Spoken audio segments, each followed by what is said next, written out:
Comment on fait pour pouvoir continuer à faire de l'élevage sans massacrer nos animaux, en prenant soin de notre environnement et en prenant soin des animaux. Et tout ça parce qu'en fait, on a animé de laisser quelque chose de bien pour nos enfants, quoi.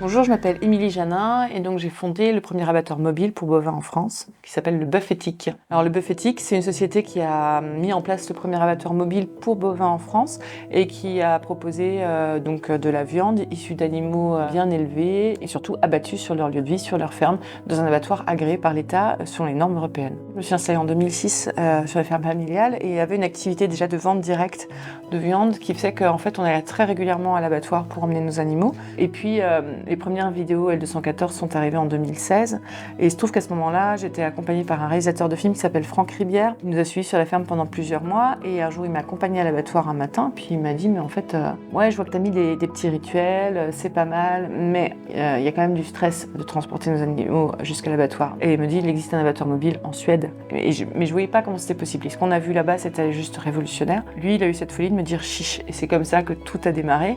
L'abattre des animaux, c'est de l'ordre du sacrifice presque, et donc du coup, on doit respecter cet acte et on ne doit pas traiter les animaux comme une vulgaire marchandise lambda, parce qu'ils ont cette spécificité d'être des êtres vivants. On noue des relations en travaillant avec eux tous les jours, et ça doit être respecté, même s'il y a une fin. Et c'est pas parce qu'il y en a une proportion qu'on sait qui va finir à l'abattoir qu'on a envie que ça se passe n'importe comment, quoi. On a beau s'en occuper très bien pendant des années, et finalement, ils vivent des situations vraiment stressantes, voire des maltraitances pendant les dernières heures, et ça vient remettre en cause tout le boulot qu'on a fait auparavant, et ça vient même discréditer l'existence même de notre travail, quoi. L'abattoir mobile est constitué de 3 semi-remorques qui travaillent que forcément tous les 3 assemblés, qui s'accolent avec des passages, etc.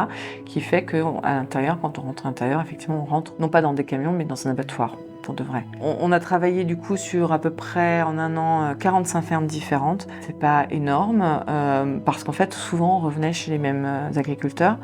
Donc c'était une preuve que déjà ils avaient apprécié la démarche, que ça se passait plutôt bien pour leurs animaux et qu'ils en avaient été les témoins, quoi, tous. Et donc ça, on dit ah ok, on est dans quelque chose de vrai qui touche à l'essentiel, quoi. En tout cas, les valeurs qu'on porte et ce qu'on fait sont justes. J'ai candidaté pour le Trophée des terroirs parce qu'en fait, le mot terroir a tout son sens dans notre démarche, dans le sens où on a décidé de rapprocher l'abattoir sur les fermes pour venir valoriser le travail de paysans qui font cette richesse de terroir. Et puis de mettre aussi en avant ce genre de trophée parce qu'ils ne sont pas si nombreux que ça et que finalement on est relativement peu mis en avant et donc chaque occasion est bonne à saisir.